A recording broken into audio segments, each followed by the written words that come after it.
저는 태어나서 지금까지 시각을 잃어버린 적이 없습니다. 안경을 쓸지언정 보는 일에 큰 불편을 겪은 적은 없죠. 그런데 후각을 잃어버린 적이 있습니다. 올해 그 일이 벌어졌었어요. 어느 날 냄새가 사라진 겁니다.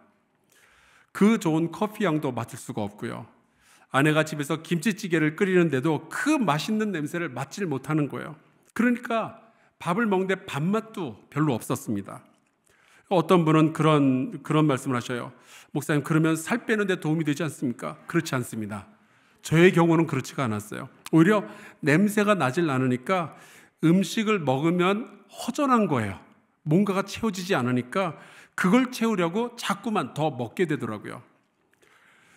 지난 6월에는 우리 한사랑교회가 후원하는 시골의 작은 교회 목사님들을 다 모시고 용산구의 삼각지에 가서 시향 클래스를 열었습니다. 거기에 가서 보면 전 세계에서 온 각종 브랜드의 각종 향수, 냄새에 대해서 설명을 해주는데 우디 향이 어쩌고저쩌고 플로럴 향이 어쩌고저쩌고 하면서 하나씩 뿌려서 종이에다 뿌려가지고 이렇게 코에다 대주는데 하나도 모르겠는 거예요. 그런데 그렇게 후각을 상실하고 나니까 또 다른 문제들도 생기기 시작하더라고요. 우선 제 몸과 입에서 어떤 냄새가 날지 모른다는 불안감이 늘 존재하는 겁니다. 그러니까 자꾸만 샤워를 하고 또 틈만 나면 자꾸 양치질을 하게 되는 거죠. 근데 더 큰 문제는 사람이 본능적으로 가져야 되는 위험을 감지하는 능력이 현저히 떨어지더라고요. 예를 들어서 여러분 보통 우유를 받는데 유통기한을 넘기면은 그냥 버리는 분들도 있지만 냄새부터 맡아보잖아요. 이게 먹어도 되나 안 되나. 그래서 냄새를 맡아보고 먹을지 말지를 결정하시잖아요. 근데 저는 그게 안 되는 거죠. 또 무슨 가스가 새었다든지 아니면 누전이 돼서 어디서 불이 나고 있다든지 보통은 냄새로 이런 걸 먼저 감지해야 되는데 저는 그 감각이 온전히 사라지고 나니까 불꽃이 보이고 연기가 나기 전까지는 아무것도 모르는 거예요. 그런데 8월에 수술을 하고 나서 요즘은 후각을 되찾았습니다. 너무 좋아졌어요. 재밌는 것은 또 기침도 많이 사라졌어요. 그래서 후각이 돌아오니까 제 아내가 해주는 음식이 왜 그렇게 맛이 있는지, 냄새가 안 날 때도 그렇게 잘 먹었는데 냄새가 잘 나니까 또 이게 또 음식을 멈출 수가 없어요. 이래저래 살 빼기가 너무 힘이 들어요. 그래도 냄새가 나니까 하루하루의 삶이 너무 풍성해지는 거예요. 여러분, 냄새를 맡을 수 있다면 감사하시기를 주의 이름으로 축원합니다.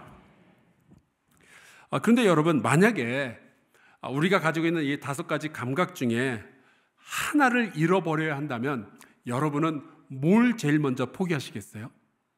제가 경험해 보니까 후각 없어도 살만하더라고요. 그래서 후각을 잃어버린 다음에 또 하나 잃어버려야 된다면 뭘까요?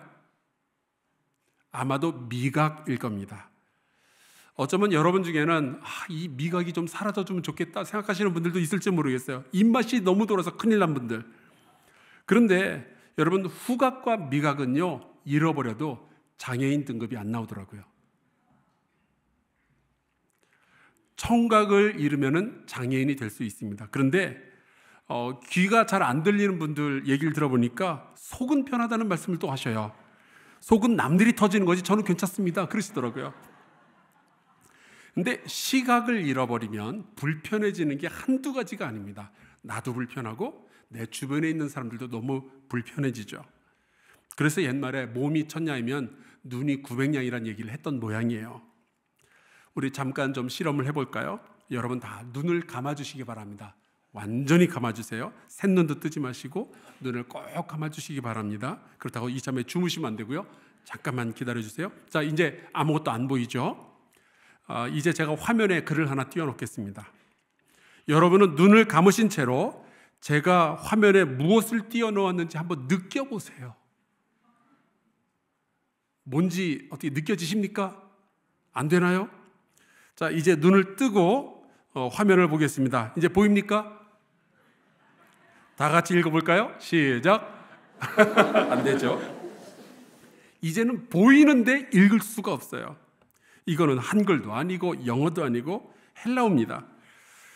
제가 이 실험을 통해서 말씀드리고 싶은 것은 여러분, 우리가 감각이 살아 있어도 읽을 수 없는 진리가 있어요. 제가 도와드릴게요. 이 글은 호오테오세 아가파라고 읽는데 그 뜻은 하나님은 당신을 사랑하십니다 라는 뜻이에요. 자, 우리 양옆으로 축복하겠습니다. 하나님은 당신을 사랑하십니다.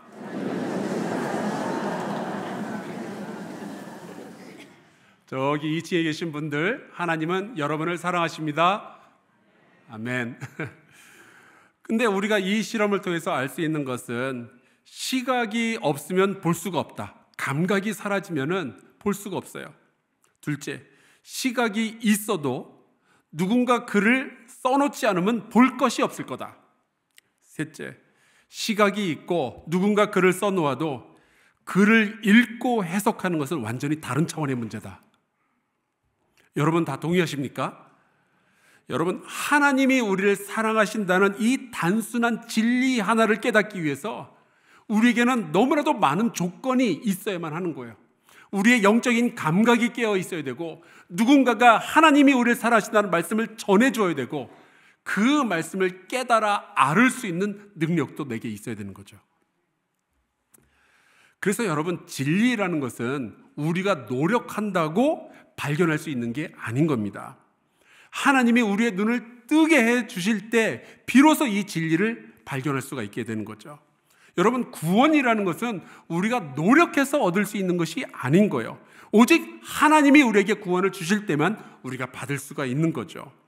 우리가 아무리 찾아다녀도요, 하나님을 찾아낼 수는 없을 겁니다. 오직 하나님이 우리에게 오실 때에만 우리가 하나님을 찾을 수 있고 비록 하나님을 만날 수가 있게 되는 거죠. 여러분, 바로 여기까지가 복음과 구원의 핵심인 거예요. 우리는 우리의 능력으로 하나님을 찾아내고 우리가 우리의 능력으로 구원을 얻은 것이 아닙니다. 오로지 하나님의 은혜로 말미암아 이 일이 생겨난 거죠. 바울은 바로 이 복음의 비밀을 오늘 우리가 읽은 사도행전 26장에서 알려주고 있어요. 사도행전 21장에서 시작된 이 법정 투쟁이 이제 사도행전 26장까지 계속해서 이어져 오고 있습니다. 그동안에 바울은 3번의 재판을 지나왔죠. 로마의 천부장, 그리고 총독 벨릭스, 그리고 총독 베스도, 그 앞에서 재판을 받았어요. 그리고 이제 드디어 4번째 재판을 받게 됩니다. 이 재판정에 앉아있는 사람은 아그리빠라는 헤롯 가문 사람인데요, 이 헤롯 가문은 기독교와는 되게 지독한 악연을 가지고 있습니다. 이 아그리빠 왕의 증조 할아버지가 저 유명한 헤롯 대왕이에요. 크리스마스 때마다 등장하는 바로 그 헤롯 대왕, 그 사람입니다. 예수님께서 베들레헴에 태어나셨을 때 예수님을 제거하려고 2살 아래 아기들을 다 죽였던 바로 그 잔인한 악당이 이 아그리빠의 증조 할아버지였어요. 그 아그리빠 왕의 할아버지는요, 세례 요한의 머리를 잘라서 딸에게 선물로 줬던 사람이고요. 그리고 아그리빠 왕의 아버지는 예수님의 제자 야고보의 목을 잘랐던 사람입니다. 그러니까 이 헤롯 가문과 기독교 사이에는요, 징글징글하게 악연이 이어지고 있는 거예요. 그리고 이제 아그리빠 2세가 사도 바울을 재판하게 되는 거예요. 이 바울에게 자기 변호를 하라 이야기를 했더니 바울은 변호가 아니라 간증을 하기 시작하죠. 원래 자기는 예수님을 반대하는 사람이었다는 거예요. 그리고 예수 믿는 사람들을 핍박하던 사람이었고요. 이렇게 엄청난 죄를 지으면서도 자기는 그게 죄인 줄 모르고 살았습니다. 그러던 어느 날 죄를 짓다가 덜컥 예수님을 만난 거예요. 13절 말씀을 볼까요? 왕이여, 정오가 되어 길에서 보니 하늘로부터 해보다 더 밝은 빛이 나와 내 동행들을 둘러 비추는지라. 이날 바울이 주님 만나고 싶어서 기도원 가는 길이 아니었습니다. 진리를 알고 싶어서 어디 암자에 들어가서 명상을 하거나 성경을 들여다보는 것도 아니었어요. 이 사람이 하려고 했던 일은 예수 믿는 사람들 잡아서 감옥에 보내는 거였죠. 죄 지으러 가는 길이었어요. 그런데 바로 그러한 바울에게 주님이 빛을 비추어 주셨어요. 바울이 빛을 찾아간 게 아니라 빛이 바울을 찾아온 겁니다. 그런데 여러분, 성경을 보면요, 주님은 늘 그런 식으로 우리에게 다가오셨어요.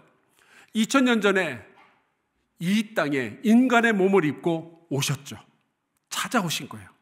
갈릴리 바다에서 고기 잡던 베드로가 예수님을 초청한 게 아닙니다. 예수님이 그들을 찾아가신 거죠. 가버나움의 세관에서 세금 받던 마태가 예수님을 초청한 적이 없어요. 예수님이 그를 찾아가셨습니다. 여리고의 뽕나무 위에서 예수님 구경하던 삭개오가 예수님을 초청한 게 아니에요. 예수님이 삭개오를 찾아가셨습니다. 우물가에서 물 깃던 그 죄인 사마리아 여인이 예수님을 초청한 게 아니었어요. 예수님이 그 여인을 찾아가신 거죠. 그런 식으로 죄 지으며 살아가고 있던 바울을 주님이 찾아가신 거예요. 그 주님은 오늘날에도 저와 여러분을 찾아오시는 줄로 믿습니다. 그래서 이런 말씀이 있죠. 볼지어다 내가 문 밖에 서서 두드리노니 누구든지 내 음성을 듣고 문을 열면 내가 그에게로 들어가 그와 더불어 먹고 그는 나와 더불어 먹으리라. 여러분, 주님이 여러분을 찾아오셨어요. 그래서 여러분이 교회를 다니고 그래서 여러분이 이렇게 한자리에 모여서 예배를 드리게 된 겁니다. 근데 어떤 분은 그렇게 하실 거예요. 목사님, 전 제가 선택해서 교회를 나왔습니다. 저는요 어려서부터 어머니가 막 도끼 눈을 뜨고 교회 가라고 해서 다닌 겁니다. 저는 교회에 안 다니면 결혼 안 한다고 아내가 협박을 해서 그냥 나온 겁니다. 친구들이 좋아서 교회를 다닌 겁니다. 아마 여러분이 그런 얘기 할 수 있을 거예요. 표면적으로는 그렇게 보일 수도 있죠. 하지만 여러분, 진정한 사실을 오늘 아시길 바랍니다. 주님이 먼저 여러분을 찾아오신 거예요. 그래서 우리가 믿음을 가지게 된 거죠. 이걸 우리는 은혜라고 부릅니다. 하나님은 우리를 늘 먼저 찾아오셔요. 그분이 오셨기에 우리가 그 하나님의 사랑 가운데 있게 된 거죠. 바울이 이날 다메섹으로 예수 믿는 사람들을 잡아서 감옥에 가두려고 가다가 그걸 경험한 거예요. 나와 같은 죄인을 찾아오신 하나님. 랍비 학교에서 그렇게 오랫동안 공부를 했지만 진리를 전혀 깨닫지 못하던 이 깜깜이었던 이 바울을 주님이 찾아오신 거예요. 그리고 이 주님께서 이렇게 말씀을 하시죠. 바울이 물어봐요. 주님, 누구시니까? 처음 뵙는 분이잖아요. 그럴 때 주께서 말씀하십니다. 나는 내가 박해하는 예수라. 어려서부터 교회 다니던 분들은요, 어쩌면 그냥 습관적으로 그냥 계속 교회 다닐 수 있어요. 교회 다니긴 하지만 그냥 마지못해 그냥 끌려다니면서 이렇게 신앙생활 할 수도 있어요. 근데 어느 순간 주님이 여러분과 인격적으로 대화를 나누실 때가 있죠. 언젠가 여러분이 주님을 만나는 순간이 있을 거예요. 그 순간이 속히 오게 되기를 주의 이름으로 축원합니다. 아직 교회를 다니긴 다니지만 여전히 마음속에 한 구석에 의심이 있는 분들, 속히 예수 그리스도와 조우할 수 있게 되기를 주의 이름으로 축원합니다. 저는 목사의 아들로서 살았지만 군대 가서야 주님을 제대로 만났어요. 고참한테 두들겨 맞으면서도 교회를 다녔습니다. 근데 그게 믿음이 좋아서 그랬다기보다는 어떤 저의 신념 혹은 고집 혹은 습관 이런 게 좀 더 컸던 것 같아요. 또 그래도 명색이 목사 아들인데 교회 안 다니면은 안 될 것 같은, 벼락 맞을 것 같은 약간 그런 그 두려움도 좀 있었던 것 같고요. 그러던 어느 날 또 교회 갔다 왔다고 그 고참한테 막 두들겨 맞다가 갑자기 예수님께서 로마의 군병들에게 두들겨 맞는 모습이 제 마음속에 떠오른 거예요. 그리고 그 맞고 계시는 주님이 저를 보시면서 그러시는 거죠. 너도 맞고 있구나. 근데 그때 저도 모르게 막 눈물이 왈칵 나면서 그런 고백이 터져 나왔어요. 네, 저 주님 때문에 지금 맞고 있는 중이에요. 근데 주님도 저 때문에 맞고 계셨군요. 저와 예수님과의 관계는 그렇게 시작이 됐어요. 근데 그때 저를 때리던 고참은 제가 무슨 생각하고 있는지 몰랐을 겁니다. 근데 군인이 몇 대 맞았다고 막 울고 있으니까 군인이 그거 맞고 우냐면서 더 때리는 거예요. 근데 저는 맞을수록 막 감격이 되는 거죠. 되게 이상한 상황이 있었어요. 교회를 다니긴 하지만 아직 예수님과의 그 밀접한 혹은 인격적인 깊은 만남의 사건이 없었던 분들, 속히 주님을 만나실 수 있기를 축복합니다. 이사야서에 보면은 이런 말씀이 있어요. 너는 여호와를 만날 만한 때에 찾으라. 가까이 계실 때에 그를 부르라. 여러분, 지금이 여호와를 만날 만한 때입니다. 그리고 주님은 굉장히 가까이 계셔요. 여러분의 마음의 문을 두드리고 계시죠. 그분을 속히 만나시기를 바라요. 종합해 보자면 하나님은 우리가 안 불러도 찾아오시는 분이시고요, 우리가 부르면 얼른 만나주시는 분이십니다. 왜요? 아버지시니까요. 우리를 사랑하시니까요. 여러분, 어린아이가 공원에서 엄마를 잃어버리면 이 아이가 어떻게 할까요? 상황을 냉철하게 판단하고 집으로 갑니까? 막 GPS 보고 지도 보면서 집으로 찾아갈까요? 아니요. 그냥 자리에 앉아서 우는 거죠. 그러면 엄마가 찾아오는 거예요. 우리가 영적으로 무지하고 연약하고 또 진리에 대해서 전혀 아는 바가 없기 때문에 우리는 하나님을 찾아갈 수가 없어요. 우리가 무지하다는 것도 모르고 우리가 진리를 모른다는 그 자체도 모르기 때문에 우리는 그냥 아무것도 할 수 없는 거죠. 심지어 아까 눈을 뜨고 진리를 봐도 해석이 안 되는 거잖아요. 그걸 바로 영적인 어두움에 있다라고 이야기를 하는 겁니다. 그런 우리를 불쌍히 여기신 하나님이 우리에게 찾아오시는 거죠. 이게 은혜고 여기서 구원이 시작되는 거예요. 바울이 다메섹으로 가다가 그걸 경험을 한 겁니다. 자기가 죄 가운데서 헤매고 있으니까 자기처럼 전혀 구원의 가능성이 없는 그 사람을 주님께서 찾아오신 거예요. 자기가 교회를 핍박하면서도 지가 잘하고 있는 줄 알았었다니까요. 사도 바울이요. 그는 공부를 많이 한 사람이었지만 완전한 흑암 가운데 있었어요. 그런 그에게 주님께서 찾아오시고 빛을 비추어 주신 거죠. 바로 이것이 감겨진 눈이 띄어지는 사건이었고요, 어둠에서 빛으로 나아가는 사건이었고요, 멸망받을 자가 구원 얻는 사건이었습니다. 이 만남 속에서 주님께서 이제 바울에게 이런 말씀을 하셔요. 17절, 이스라엘과 이방인들에게서 내가 너를 구원했다. 그리고 내가 그들에게 너를 다시 보낸다. 내가 너를 구원한다. 여러분이 만약에 불교의 법당으로 가면 스님들이 이런 식으로 이야기를 할 거예요. 진리를 찾아서 나서셔야 된다고, 마음을 비우고 돌을 닦으라고요, 참선하고 명상하면서 진리를 깨우치라고요, 해탈하면 구원이 있을 거라고요. 만약에 여러분이 이슬람 사원에 가면 그렇게 이야기를 하겠죠. 율법에 복종해야 된다고요. 복종하면 구원을 얻을지도 모른다고요. 만약에 여러분이 힌두교에 찾아가면 그렇게 말할 거예요. 수백만의 신들이 있는데 신들이 승질이 안 좋으니까 건들지만 말으라고. 다들 내가 어떻게 하느냐에 따라서 구원이 결정된다라고 이야기를 할 거예요. 하지만 여러분, 진실은 이거예요. 주님께서 아주 명확하게 말씀을 하시죠. 내가 너를 구원하겠다. 내가 너를 구원하겠다. 여러분, 주님께서 우리를 구원하여 주셔야만 우리에게 구원이 있는 거예요. 그런데 주님께서 저와 여러분을 구원해 주신, 은혜로 구원해 주신 데는요, 목적이 있습니다. 구원해서 천국을 보내는 것, 이게 전부가 아니었어요. 주님은 바울이 죄 가운데 있을 때 그를 찾아오시고 그를 구원하십니다. 그리고 그 구원받은 바울을 세상으로 다시 보내시죠. 왜냐하면 이 세상에는 바울같이 살아가는 사람이 너무나도 많이 있었거든요. 자기가 죄인인 줄 하나도 모르고 살아가는 사람들. 자, 그러면 아마 이런 질문이 생길 거예요. 주님이 직접 하시면 되지 않나? 왜 사도 바울을 보내실까? 물론 주님은 그렇게도 하실 수가 있죠. 바울에게 그렇게 하셨잖아요. 죄 짓는데 하나님이 직접 오신 거잖아요. 하지만 우리가 성경을 보면 어떤 패턴이 하나 보이는데, 주님은 늘 사랑하는 사람들을 불러내서 그들과 함께 일하기를 좋아하시는 분이셔요.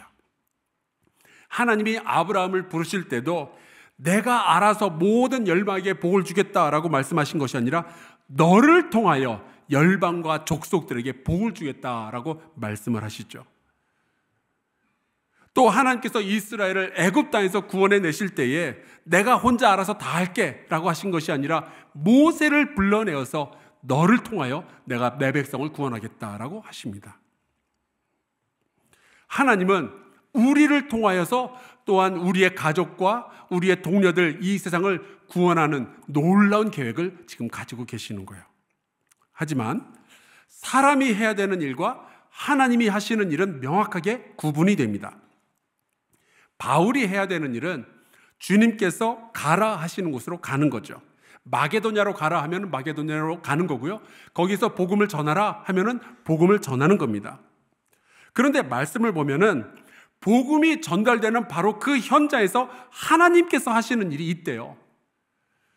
18절을 한번 볼까요? 복음이 전달되는 곳에서 하나님은 무슨 일을 하시느냐? 그 눈을 뜨게 하여 어둠에서 빛으로 사탄의 권세에서 하나님께로 돌아오게 하고 죄 사함과 나를 믿어 거룩하게 된 무리 가운데서 기업을 얻게 하리라 하더이다. 복음이 전해지는 바로 그 현장, 그 시간에 하나님께서 가장 먼저 하시는 일은 사람들의 눈을 뜨게 하는 거예요. 왜냐하면 모든 사람들의 영적인 눈은 감겨져 있거든요. 못 봐요. 후각이 사라지면 아무리 킁킁거려도 아무런 냄새도 맡을 수가 없는 것처럼 영적인 눈이 감겨져 있는 사람은요, 더러운 것과 거룩한 것 구별을 할 수가 없는 거예요. 악한 것과 선한 것을 구별할 수가 없는 거예요. 성경에 이런 말씀이 있습니다. 고린도후서 4장에 있어요. 만일 우리의 복음이 가리었으면 망하는 자들에게 가려진 것이라. 여러분, 복음이 안 보이는 사람은 망하는 사람인 거예요. 그 중에 이 세상의 신이 사탄이죠. 믿지 아니하는 자들의 마음을 혼미하게 하여 그리스도의 영광의 복음의 광채가 비치지 못하게 하미니 그리스도는 하나님의 형상이니라. 복음이 보이지 않는 사람들은 망하게 되는 거예요. 왜 안 보이죠? 세상의 문화와 인간의 욕망이 만들어낸 그 신들, 우상들이 사람들의 마음을 혼미하게 만들었기 때문입니다. 그래서 그들은 예수를 보면서도 그 예수가 그리스도인 것을 알아보질 못했던 거예요. 이러한 사람들은요, 주변에 교회가 수십 개, 수백 개가 있어도 같은 집에서 살고 있는 식구 중에 한 사람이 예수를 믿는 사람이어도 진리를 볼 수도 믿음을 가질 수도 없는 겁니다. 하지만 복음이 전해지면 하나님이 일하시겠다는 거예요. 진리를 향한 눈을 뜨게 만드는 것은 우리가 아니고 하나님이 하시는 일인 거죠. 바울도 보니까 복음을 들었던 사람이 영적인 눈이 뜨일 때까지 붙잡고 가르쳤던 게 아닙니다. 우리의 책임은요, 복음을 전하냐 전하지 못하느냐 여기에 있는 것이지, 그 복음을 들었던 사람들이 진리의 눈을 뜨느냐 못 뜨느냐 여기 있는 것이 아닌 거죠. 모든 결과는 하나님께 맡기고 저와 여러분은 복음을 증거할 수 있기를 주의 이름으로 축원합니다. 두 번째로, 하나님은 복음을 들은 사람을 어둠에서 빛으로 인도하여 내신대요. 여러분, 우리가 아무리 눈을 크게 뜰지라도 빛이 없으면 우리는 아무것도 볼 수가 없겠죠. 그래서 하나님은 복음을 들은 사람의 눈을, 영적인 눈을 뜨게 해주시는 것뿐만이 아니라 진리의 빛을 비추어 주시는 거죠. 그래서 예수 안에서 그리스도의 영광, 하나님의 얼굴을 보게 하는 겁니다. 고린도서 4장에 이런 말씀이 있어요. 어두운 데에 빛이 비치라 말씀하셨던 그 하나님께서 예수 그리스도의 얼굴에 있는 하나님의 영광을 아는 빛을 우리에게 비추셨느니라. 어둠에서 빛으로 나온 사람들은요, 드디어 예수님이 어떤 분인지를 알게 되는 거죠. 복음을 듣는 사람들에게 하나님은 예수가 누구신지를 알려주시는 거예요. 그 예수 안에서 하나님의 사랑과 구원을 알게 하시는 거죠. 여러분, 예수 그리스도가 누구신지 알고 계십니까?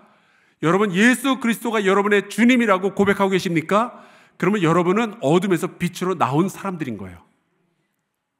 세 번째로는 사탄의 권세에서 하나님께로 돌아가는 역사를 이루겠다고 말씀하시죠. 우리가 요즘 하도 인권을 존중하고 인격적인 말을 하도록 훈련을 받아서 그런지 나는 예수 안 믿습니다. 나는 신이 있다는 거 믿지 않습니다. 그런 이야기를 하면은 그러시군요 그러는데, 여러분, 성경적으로 그 말을 다시 표현하자면 나는 아직 사탄의 권세에 묶여 있습니다라는 뜻이에요.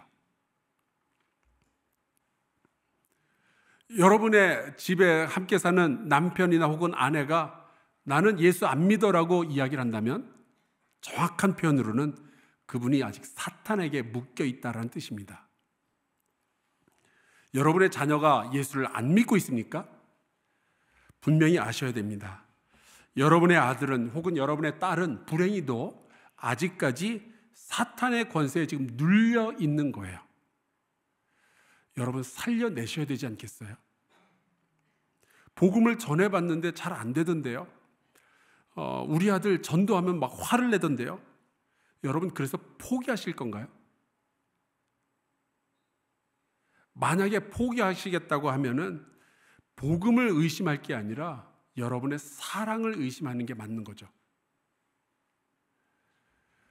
여러분이 만약에 자식을 정말로 사랑하신다면 어떻게 해서든 하시긴 하실 거예요. 여러분의 자녀를 사탄에게서 빼앗아 오는 방법은 기도하면서 아이들에게 더 자주, 더 진실하게, 더 큰 사랑으로 복음을 증거하는 것 말고는 없습니다. 그가 사탄에서 하나님께로 돌아오는 것은 하나님이 하실 일이잖아요. 여러분이 복음을 전하면 언젠가 하나님께서 일하실 때가 올 줄로 믿습니다. 자, 그리고 복음을 들은 사람들 가운데 하나님이 죄 사함을 주신다고 하셨어요. 여러분, 죄값을 치르는 것과 용서를 받는 것은 다른 이야기입니다. 아마 여러분 뉴스를 통해서 조두순이라는 사람의 이름을 아실 거예요. 끔찍한 성폭행 죄를 저질렀죠. 그리고 12년 징역형을 살고 얼마 전에 출소했습니다. 이 사람이 그래요. 자기는 죄값을 다 치루었다고요. 하지만 그 피해자의 부모는 이렇게 말하겠죠. 용서할 수 없다고요. 죄값을 치르는 것과 용서는 다른 차원의 이야기입니다. 용서는요, 오직 피해자만이 줄 수 있는 거예요. 아팠던 사람만이 해줄 수 있는 일이 용서죠. 죄의 용서는 오직 하나님만이 우리에게 하실 수 있습니다. 왜냐하면 우리가 지었던 모든 죄는 다 하나님을 피해자로 만드는, 하나님을 아프게 하는 반역죄이기 때문에 그런 거예요. 우리는 하나님을 향한 그 죄값을 치를 능력도 없고요, 용서를 받을 자격도 없는 사람들이었습니다. 그런데 예수께서 인간의 몸을 입고 이 땅에 오셔서 십자가에 달리심으로 우리를 위하여 죄값을 치루어 주셨죠. 그리고 하나님은 우리가 그 예수 그리스도를 믿기만 하면 우리의 죄를 기꺼이 용서해 주십니다. 그리고 우리를 자녀 삼아 주시는 거예요. 이것이 바로 은혜로 얻은 구원입니다. 이것이 어두움에서 빛으로 나아가는 사건인 거예요. 사도 바울이 바로 그거를 경험을 한 거죠. 마지막으로 복음을 들은 자들이 나를 믿어 거룩하게 된 무리 가운데서 기업을 얻게 하리라 말씀을 하십니다. 우리가 어두움에서 빛으로 나가게 되면요, 예수 그리스도와 함께 있는 것이 너무 기쁜 거예요. 예수 그리스도를 예배하는 것이 너무 행복한 거죠. 거룩한 성도들과 함께 감사와 기쁨의 삶을 살도록 하나님께서 만들어 주시겠다라고 약속을 하시는 겁니다. 그게 진정한 구원이죠. 바로 이 일을 하시려고 하나님은 우리 모두에게 먼저 빛을 비추어 주시고, 이제는 너희가 세상의 빛이다, 나가서 복음을 전하라 말씀을 하시는 겁니다. 우리의 인생은 처음부터 끝까지 무면허의 초행길이라고 생각해요. 이게 얼마나 위험한지 여러분 알고 계시죠? 면허가 없는데 운전하는 것, 운전할 줄을 알지만 초행길인 것. 우리는 어떻게 살아야 되는지도 모르고요, 뭐가 진리고 어떤 것이 바른 길인지도 모르는 채 살아가고 있어요. 하지만 주님께서 우리에게 찾아오시면 그때부터 내가 달라지고 그리고 세상이 달라 보이기 시작하는 겁니다. 이것이 어둠에서 빛으로 나아가는 사건이고요. 하나님은 너무 좋은 분이셔요. 그 하나님은 여러분이 죄 가운데 머무는 것을 슬퍼하시고 그래서 여러분에게 찾아오신 거죠. 그것이 크리스마스입니다. 하나님 안에 거하는 것이 행복하고 좋을 때, 우리가 하나님 안에서 만족할 때, 하나님은 그때 우리 안에서 기꺼이 영광을 거두시는 줄로 믿습니다. 우리 같이 이 찬송 부르고 좀 기도하면 좋겠어요. 찬송가 421장 2절에 보면 이런 가사가 나옵니다. 주님 밝은 빛 되사 어둠 해치니 나의 모든 것 다 변했네. 하나님은 나의 구원 되시오니 내게 정죄함 없겠네. 복음이 전해지는 곳마다 하나님은 이 일을 하시는 거죠. 우리가 함께 찬송 부르고 기도하도록 하겠습니다.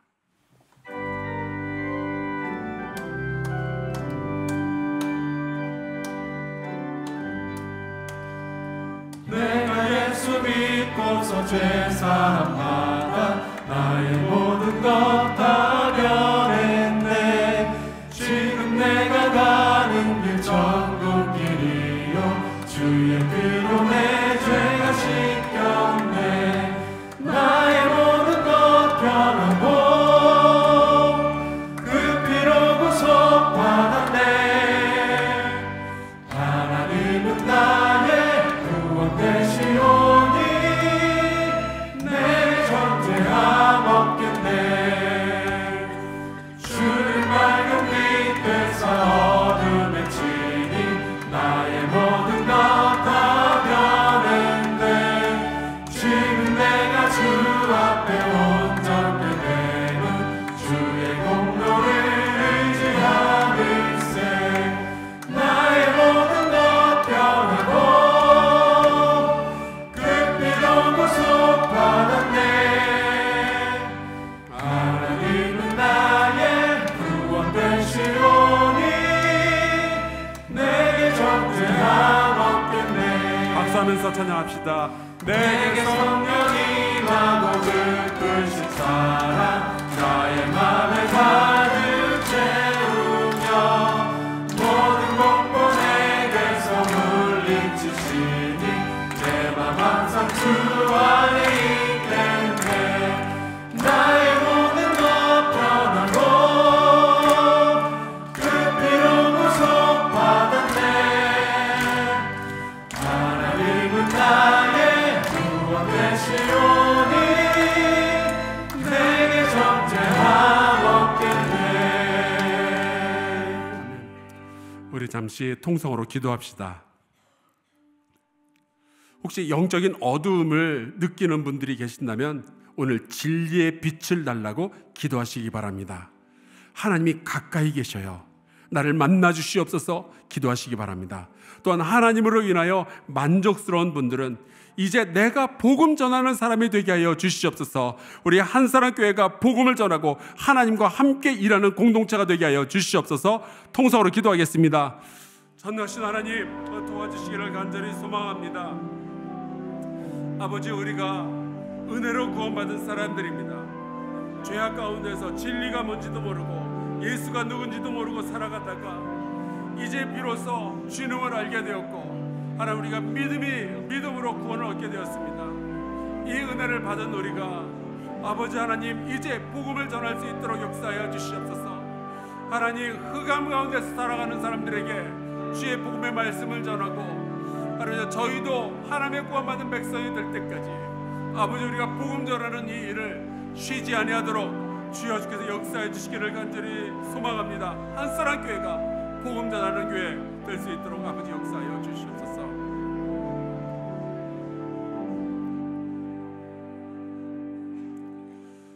은혜의 하나님 아버지, 영적으로 눈이 감기었고 무지했던 우리에게 진리의 빛을 비추어 주셔서 감사합니다. 예수 그리스도를 주님으로 영접하게 해주셔서 감사드립니다. 혹시 교회에 오래 다녔지만 여전히 주님을 만난 경험이 없는 자들이 이 자리에 있다면 주님 이제 저들을 만나 주시옵소서. 이제 주의 성도들 가운데서 하나님으로 만족한 삶을 살게 하여 주시옵소서. 주님을 알게 된 우리가 주변의 가족과 이웃들에게 복음을 증거하게 하여 주시고 우리가 전한 복음을 들은 사람들 안에서 하나님 강력하게 역사하여 주시옵소서.